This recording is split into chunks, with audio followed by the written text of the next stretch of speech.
امام اعظم ابو حنیفہ رحمۃ اللہ تعالی علیہ ان ائمہ میں سے ہے جو 4 امام بہت مشہور ہے۔ ایک امام شافعی ہے، ایک امام احمد بن حنبل ہے، تیسرے امام مالک ہے، اور چوتھے امام اعظم ابو حنیفہ نعمان بن ثابت خود ہیں۔ امام شافعی کو ماننے والے کو شافعی کہا جاتا ہے، امام احمد کے ماننے والے کو حنبلی کہا جاتا ہے، اور امام مالک کے ماننے والے کو مالکی کہا جاتا ہے،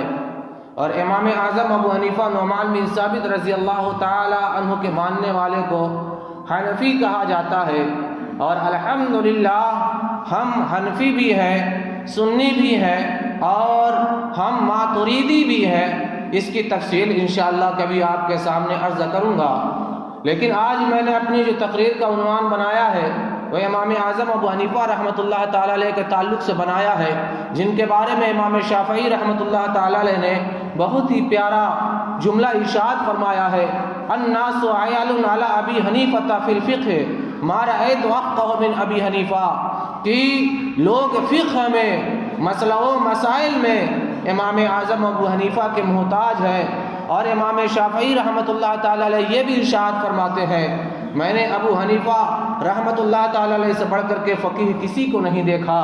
امام اعظم ابو حنیفہ کا نام نعمان ہے، آپ کی کنیت ابو حنیفہ ہے، آپ کا لقب سراج الامہ،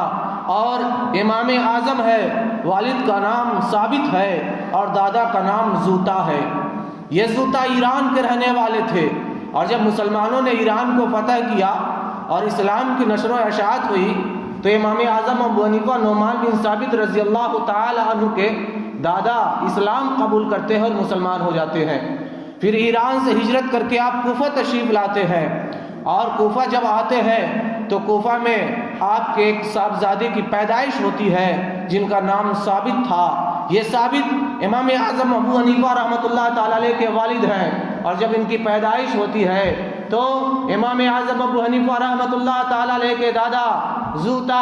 یہ اپنے بیٹے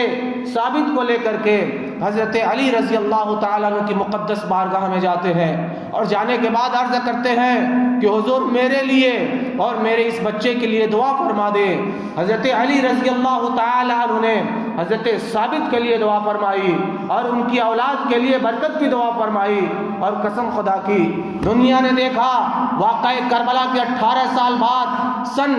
80 ہجری میں امام اعظم ابو حنیفہ رحمۃ اللہ تعالی علیہ کوفہ کی سرزمین پر پیدا ہوتے ہیں، اور امام اعظم ابو حنیفہ رحمۃ اللہ تعالی علیہ کے جو اجداد تھے، آپ کے باپ اور آپ کے دادا جو تھے، یہ تجارتیں کیا کرتے تھے، کپڑوں کو بیچا کرتے تھے اور کپڑوں کی خرید و فروخت کیا کرتے تھے۔ امام اعظم ابو حنیفہ رحمۃ اللہ تعالی علیہ جب بڑھتے ہیں، آپ جوان ہوتے ہیں، تو ایسی صورت میں بڑے ہو کر کے آپ نے اپنے دادا اور اپنے والد کے کاروبار کو سنبھالا اور تجارت میں مشغول ہو جاتے ہیں، خرید و فروخت کرتے ہیں اور آپ تاجر بن جاتے ہیں۔ ایک دن حضرت امام اعظم ابو حنیفہ رحمۃ اللہ تعالی علیہ بازار کی طرف روانہ ہوتے ہیں۔ کوفہ کی سرزمین کے ایک عظیم محدث، ایک عظیم فقیہ، ایک عظیم عالم دین، ایک عظیم امام جن کا نام امام شافعی تھا، امام شافعی رحمۃ اللہ تعالی علیہ سے ملاقات ہوتی ہے۔ حضرت امام شافعی رحمۃ اللہ تعالی علیہ نے حضرت امام اعظم ابو حنیفہ کو روکا اور روکنے کے بعد پوچھا کہاں جا رہے ہو؟ تو حضرت امام اعظم ابو حنیفہ رحمۃ اللہ تعالی علیہ نے فرمایا کہ میں ایک تاجر کے پاس جا رہا ہوں، میں ایک سوداگر کے پاس جا رہا ہوں۔ حضرت امام اعظم ابو حنیفہ رحمۃ اللہ تعالی علیہ سے حضرت امام شافعی نے پوچھا یہ بتائیں کہ آپ کسی سے تعلیم حاصل کر رہے ہیں، کسی سے آپ علم حاصل کر رہے ہیں، کس سے آپ علم حاصل کر رہے ہیں؟ تو حضرت امام اعظم ابو حنیفہ نے کہا کہ میں تو کسی سے تعلیم حاصل نہیں کر رہا، میں تو کسی سے علم حاصل نہیں کر رہا۔ اللہ اکبر مسلمانوں، امام شافعی رحمۃ اللہ تعالی علیہ نے فرمایا کہ تمہارے چہرے سے، تمہاری ذات سے قابلیت کے جوہر نظر آ رہے ہیں، تمہیں یہ چاہیے کہ تم علم حاصل کرو، علماء کی صحبت میں بیٹھو اور علماء کی صحبت میں بیٹھ کر کے علم حاصل کرو۔ امام شافعی رحمۃ اللہ تعالی علیہ نے یہ بات دل سے کہی تھی، اور علامہ اقبال کا یہ شعر اس موقع سے نہایت ہی موزوں ہے کہ علامہ اقبال نے کہا ہے کہ دل سے جو بات نکلتی ہے اثر رکھتی ہے، دل سے جو بات نکلتی ہے، اثر رکھتی ہے، پر نہیں طاقت پرواز مگر رکھتی ہے، پر نہیں طاقت پرواز مگر رکھتی ہے۔ اللہ اکبر مسلمانوں، امام شافعی رحمۃ اللہ تعالی علیہ کے اس جملے سے امام اعظم ابو حنیفہ نے نصیحت حاصل کی اور علماء کی صحبت میں بیٹھنے لگے، علم حاصل کرنے لگے۔ سب سے پہلے امام اعظم ابو حنیفہ نعمان بن ثابت رضی اللہ تعالی عنہ نے قرأت، نحو، ادب، شعر، کلام، علم فقہ، حدیث اور تفسیر متعدد اساتذہ سے حاصل کرتے ہیں، اور حضرت حماد بن ابو سلیمان یہ امام اعظم ابو حنیفہ رحمۃ اللہ تعالی علیہ کے استاد محترم ہیں۔ ان کی بارگاہ میں 18 سال تک رہتے ہیں، اور 18 سال رہ کر کے حضرت امام اعظم ابو حنیفہ نے ان سے قرآن کا علم حاصل کیا، ان سے تفسیر کا علم حاصل کیا۔ حضرت امام اعظم ابو حنیفہ رحمۃ اللہ تعالی علیہ ان کی بارگاہ میں رہ کر کے اکتساب فیض کرتے ہیں اور فیض حاصل کرتے ہیں۔ اللہ اکبر مسلمانوں، اس کے بعد امام اعظم ابو حنیفہ رحمۃ اللہ تعالی علیہ حضرت اکرمہ جو حضرت عبداللہ ابن عباس رضی اللہ تعالی عنہما اور حضرت علی رضی اللہ تعالی عنہ کے شاگرد تھے، حضرت اکرمہ کے پاس حضرت امام اعظم ابو حنیفہ رحمۃ اللہ تعالی علیہ مکۃ المکرمہ تشریف لے جاتے ہیں اور ان سے علم حدیث کی سند حاصل کرتے ہیں۔ اس کے بعد مدینہ المنورہ تشریف لے جاتے ہیں، اور مدینہ المنورہ میں حضرت عمر فاروق رضی اللہ تعالیٰ عنہ کے صاحبزادے ہیں حضرت عبداللہ، اور حضرت عبداللہ کے صاحبزادے حضرت سالم ہیں، یعنی حضرت عمر فاروق رضی اللہ تعالیٰ عنہ کے پوتے حضرت امام سالم رضی اللہ تعالیٰ عنہ سے حضرت امام اعظم ابو حنیفہ رحمۃ اللہ تعالیٰ علیہ علم حدیث حاصل کرتے ہیں، اور علم حدیث کو آپ سیکھتے ہیں اور اسے اپنے ذہنوں میں محفوظ کرتے ہیں۔ اور بس یہیں پر آپ نے نہیں کیا، بلکہ مزید علم کی تلاش میں لگے رہے، علم کو حاصل کرتے رہے، تلاش علم میں اپنے آپ کو آپ نے مشغول رکھا، یہاں تک کہ خاندان نبوت حضرت امام حسین رضی اللہ تعالی عنہ کی اولاد میں حضرت امام زین العابدین کے صاحبزادگان میں حضرت امام باقر آتے ہیں، اور ان کے صاحبزادگان میں امام جعفر صادق آتے ہیں۔ امام اعظم ابو حنیفہ رحمۃ اللہ تعالی علیہ نے حضرت امام باقر سے بھی علم حاصل کیا، حضرت امام جعفر صادق رضی اللہ تعالی عنہما سے بھی علم حاصل کیا۔ اللہ اکبر مسلمانوں، اس طریقے سے اگر دیکھا جائے تو امام اعظم ابو حنیفہ نعمان بن ثابت رضی اللہ تعالی عنہ جن کی تقلید ہم کرتے ہیں، جن کے ہم مقلد ہیں، فروعی مسائل میں جن کی اتباع ہم کرتے ہیں، انہوں نے اکتساب علم کیا، اور علم کے حصول میں آپ نے اپنے آپ کو مشغول رکھا، اور اس کے بعد جب آپ علم سے فارغ ہو جاتے ہیں، علم کے زیور سے مزین ہو جاتے ہیں، تو آپ نے مسند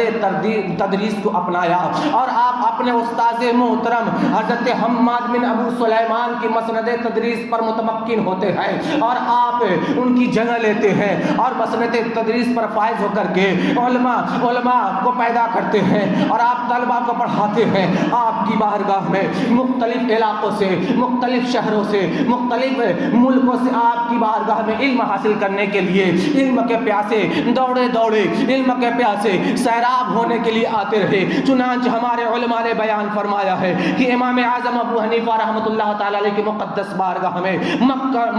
المکرمہ، مدینہ المنورہ، دمشق، بصرہ، مصر و یمن، بخارا و سمرقند، ہرات اور دیگر ممالک سے لوگ علم دین حاصل کرنے کے لیے امام اعظم ابو حنیفہ نعمان بن ثابت رضی اللہ تعالی عنہ کی مقدس بارگاہ میں حاضر ہوتے رہے اور علم کو حاصل کرتے رہے۔ امام اعظم ابو حنیفہ رحمۃ اللہ تعالی علیہ سے علم حاصل کرنے والوں کی تعداد بے شمار ہے، لا تعداد ہے، ان کو شمار نہیں کیا جا سکتا، لیکن ہزاروں کی تعداد میں امام اعظم ابو حنیفہ رحمۃ اللہ تعالی علیہ سے لوگوں نے علم حاصل کیا، اور عظیم محدث ہوئے، عظیم مفکر ہوئے،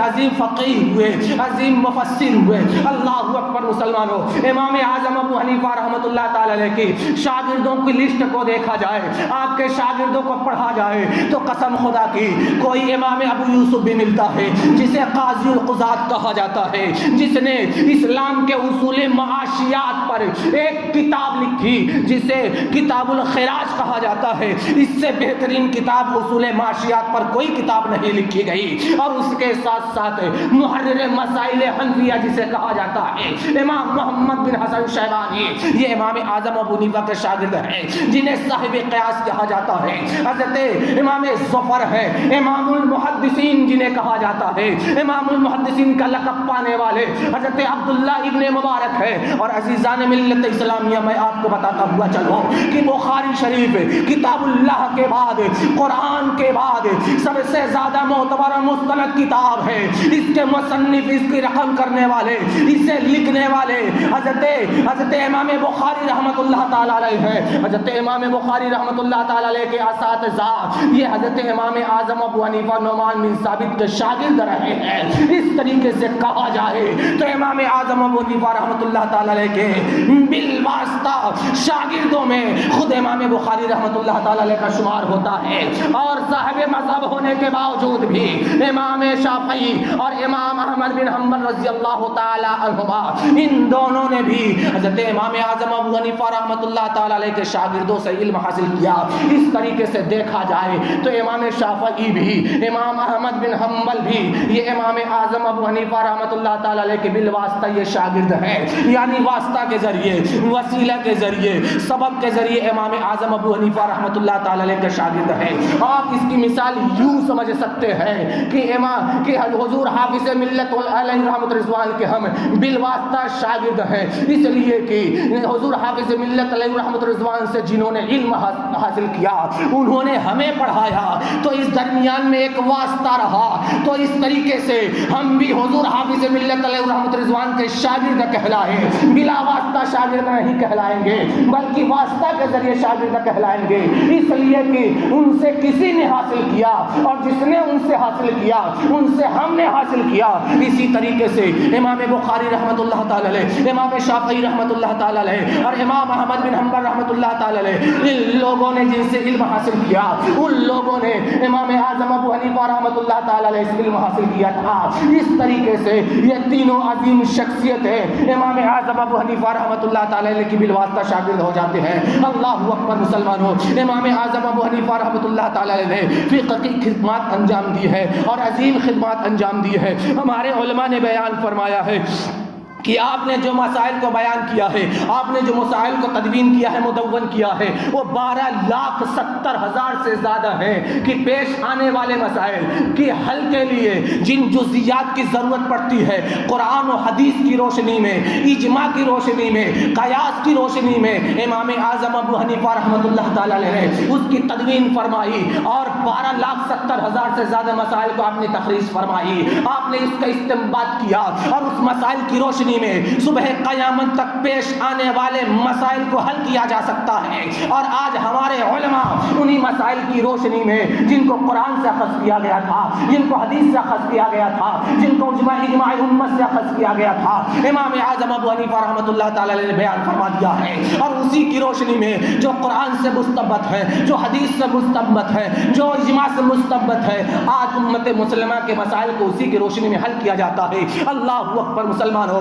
4 مشہور اماموں میں سے ایک امام اعظم ابو حنیفہ نعمان بن ثابت بھی ہے۔ آج بھی دنیا تمام ائمہ سے زیادہ اگر کسی کی تقلید کرتی ہے تو امام اعظم ابو حنیفہ نعمان بن ثابت رضی اللہ تعالی عنہ ہے۔ ہزاروں کی تعداد میں اولیاء اللہ نے حضرت امام اعظم ابو حنیفہ نعمان بن ثابت رضی اللہ تعالی عنہ کی تقلید فرمائی ہے۔ بالخصوص حضرت سلطان الہند خواجہ غریب نواز رحمۃ اللہ تعالی علیہ حضرت امام اعظم ابو حنیفہ کے مقلد رہے ہیں، اور حضرت مجدد الف ثانی رحمۃ اللہ تعالی علیہ بھی حضرت امام اعظم ابو حنیفہ رحمۃ اللہ تعالی علیہ کے مقلد رہے ہیں۔ عزیزان ملت اسلامیہ، امام اعظم ابو حنیفہ رحمۃ اللہ تعالی علیہ کے ادوار کو دیکھا جائے، آپ کی زندگی پاک کو دیکھا جائے، آپ کی حیات مبارکہ کو دیکھا جائے تو امام اعظم ابو حنیفہ نعمان بن ثابت رضی اللہ تعالی عنہ تابعین میں سے ہیں۔ آپ نے صحابہ کا زمانہ پایا ہے، جنہوں نے صحابہ کا زمانہ پایا اور انہوں کو اپنی آنکھوں سے دیدار کیا، ان سے سماعت حاصل کی اور ایمان کی حالت میں ان کا انتقال ہو گیا،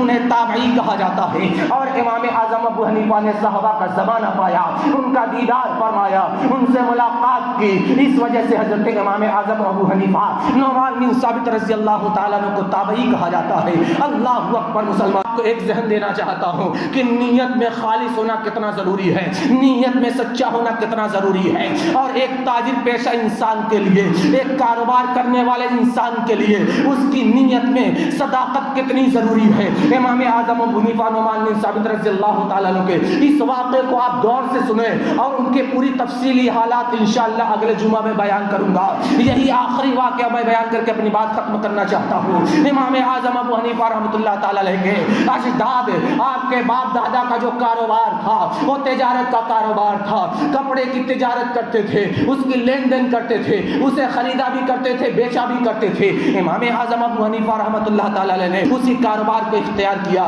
اور اختیار فرمانے کے بعد آپ اس میں مشغول ہو جاتے ہیں، عبادتیں بھی کرتے ہیں، علم بھی حاصل کرتے ہیں۔ آپ جہاں محقق تھے، آپ جہاں مجتہد تھے، آپ جہاں فقیہ اعظم تھے، آپ جہاں محدث اعظم تھے، آپ جہاں مفسر اعظم تھے، وہاں پر آپ بہترین تاجر بھی تھے، بہترین تجارت بھی کیا کرتے تھے۔ اور آپ جو تجارت کیا کرتے تھے یہ کپڑے کی تجارت تھی،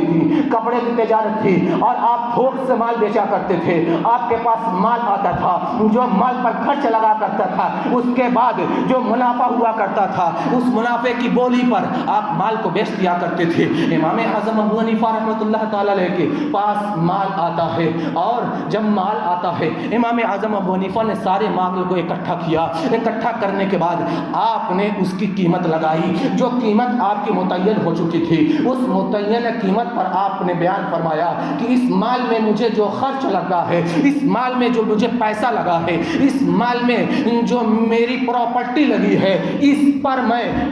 پر جو مجھے منافع دے کر کے اس مال کو خریدے گا میں اسے مال بیچ دوں گا، اسے مال دے دوں گا۔ بولی لگتی ہے، لوگ بولی لگاتے ہیں۔ اسی میں سے ایک شخص نے کہا کہ آپ کے مال پر جو خرچ ہوا ہے اس خرچ پر 5000 درہم زیادہ دے کر کے میں آپ کے یہ مال کو خریدنا چاہتا ہوں۔ امام اعظم ابو حنیفہ نعمان بن ثابت رضی اللہ تعالیٰ عنہ نے فرمایا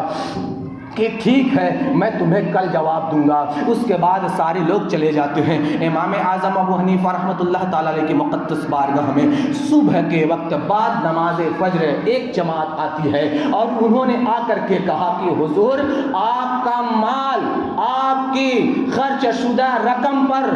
10,000 منافع دے کر کے ہم حاصل کرنا چاہتے ہیں۔ امام اعظم ابو حنیفہ رحمۃ اللہ تعالیٰ علیہ نے فرمایا کاش آپ اگر کل شام کو آتے تو آپ کو میں یہ مال دے دیتا، لیکن اب میں یہ آپ کو مال نہیں دے سکتا۔ اس کی وجہ یہ ہے کہ جب رات میں نے تہجد کی نماز پڑھی ہے، میں تہجد کی نماز کے بعد میں نے یہ نیت کر لی ہے کہ میرے خرچ پر جو 5000 درہم زائد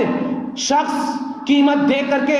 میرے مال کو خرید رہا ہے اسی کو میں یہ مال دوں گا، اس لیے اب میں تمہیں مال نہیں دے سکتا۔ اگر تم کل شام کو آتے تو میں تمہیں اپنا مال دے دیتا، اور تمہیں اگر اب میں مال دے دوں گا تو اپنی نیت میں اللہ کے حضور میں جھوٹا ہو جاؤں گا، اور یہ مجھے منظور نہیں ہے۔ اس لیے امام اعظم ابو حنیفہ نے جو زائد 5000 منافع مل رہا تھا اسے ٹھکرا دیا، صرف اس لیے ٹھکرا دیا کہ اپنی نیت میں وہ جھوٹے نہ ہو جائے اور اللہ کے حضور وہ جھوٹے نہ ہو جائے۔ پتہ یہ چلا کہ جب تجارت، جب سوداگری، جب دیانت اور ایمانت داری سے کی جاتی ہے تو قسم خدا کی اس میں برکت بھی نظر آتی ہے اور اس میں کامیابی ہے۔ اس لیے یہ واقعہ آج ہمارے لیے ایک پیغام ہے، آج ہمارے لیے ایک نصیحت ہے۔ جو تجارت کرتے ہیں، جو کاروبار کرتے ہیں، جو تجارت سے منسلک ہے، اس واقعے سے سبق حاصل کریں اور اپنی تجارت کو صحیح کرنے کی کوشش کریں۔ اللہ کی بارگاہ میں دعا ہے ہمیں کہنے سے زیادہ سمجھنے کی توفیق عطا فرمائے۔